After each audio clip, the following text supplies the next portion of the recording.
देश में विकास के लिए पैसा चाहिए। पैसा सरकार के खजाने में आने का सबसे बड़ा जरिया टैक्स होता है, डायरेक्ट टैक्स हो या इनडायरेक्ट टैक्स हो। लेकिन आम आदमी पर टैक्स का बोझ ज्यादा क्यों रहे?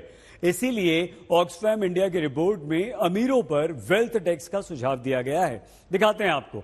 हमारे देश में अरबपतियों पर अगर 3% टैक्स लगा दिया जाए तो देखिए, दावा है कि 37,800 करोड़ रुपए हमें मिलेंगे और इससे नेशनल हेल्थ मिशन तो 3 साल तक आसानी से चलाया जा सकता है। इसके बाद दावा है कि अगर हमारे देश के 10 अरबपतियों पर 4% टैक्स लगा दिया जाए तो समग्र शिक्षा योजना को 2 साल तक हम बेहद आसानी से बिना कोई और भार किसी और पर डाले चला सकते हैं। अगर हमारे देश के 10 सबसे बड़े अरबपतियों पर 5% का सरकार टैक्स लगा दे तो 15 करोड़ बच्चों को स्कूल भेजने का पूरा खर्च बेहद आसानी से उठाया जा सकता है।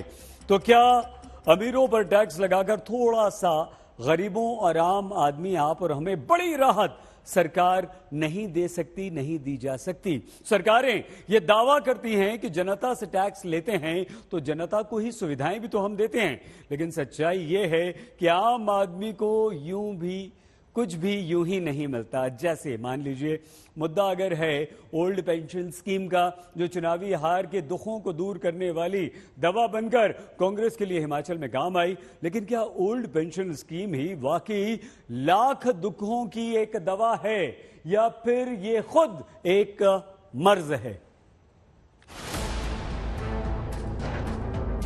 लोकनीति सीएसडीएस का पोस्ट पोल सर्वे कहता है कि हिमाचल प्रदेश में पुरानी पेंशन स्कीम का पूर्ण समर्थन करने वालों में से 65% लोगों ने कांग्रेस को ही वोट दिया।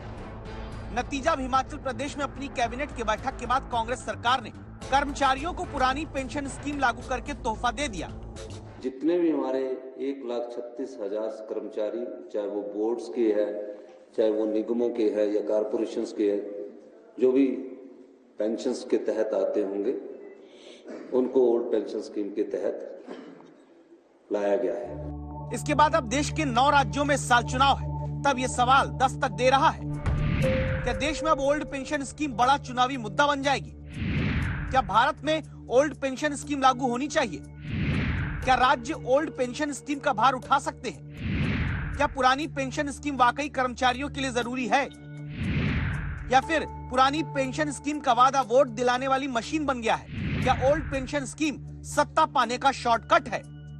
भारत की राजनीति में आ रही एक विकृति से सावधान भी करना चाहता हूं।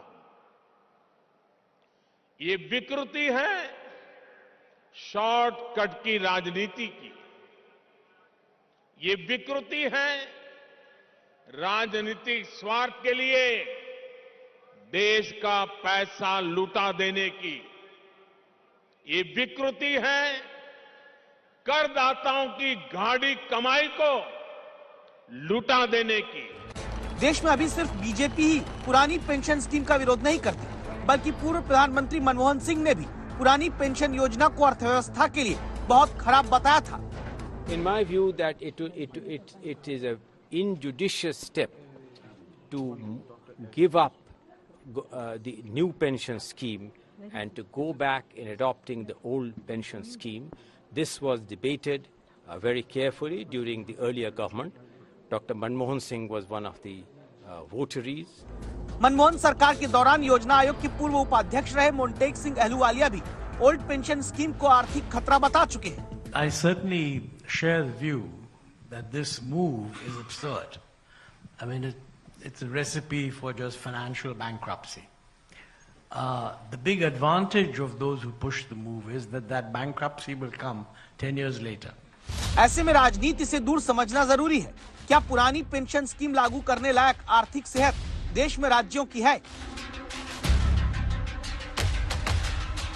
हिमाचल प्रदेश का उदाहरण लेकर 2 पॉइंट से समझिए। पहली बात, हिमाचल में सरकार की टैक्स से कमाई 9,282 करोड़ रुपए, पेंशन देने में ही 7,082 करोड़ रुपए खर्च होते आ रहे हैं। दावा है कि आगे 900 करोड़ का और बोझ बढ़ेगा।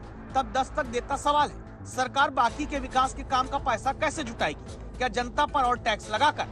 तब दूसरी बात सामने आती है, पिछले हफ्ते हिमाचल में डीजल पर 3 रुपए का वैट बढ़ा है। दावा है कि ऐसे वैट बढ़ाकर ही वादे पूरे करने वाले पैसे का इंतजाम कांग्रेस सरकार हिमाचल में करने वाली है। तो सवाल है, अगर जनता से लेकर ही जनता को देना है तो फिर ये कैसी योजना हुई? जनता से पैसा लेने में जितनी तेजी दिखाई जाती है, आम आदमी को राहत पहुंचाने में वही तेजी क्यों गुम हो जाती है? इस प्रश्न के साथ ही अब दस्तक देकर आपको ही सवाल पूछना क्यों जरूरी है, इसे ध्यान से देखिए और समझिए।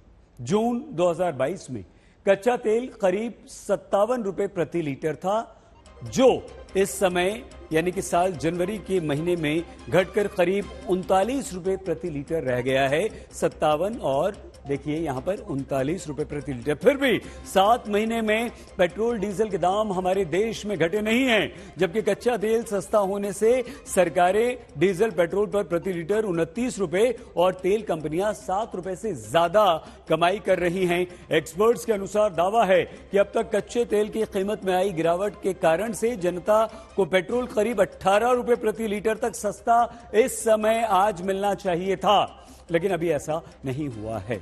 मतलब यानी तेल कंपनियां फायदे में हैं, सरकारों को टैक्स और वैट से कमाई जबरदस्त हो रही है, फिर जनता का फायदा ही अटका हुआ क्यों है? क्यों है ये प्रश्न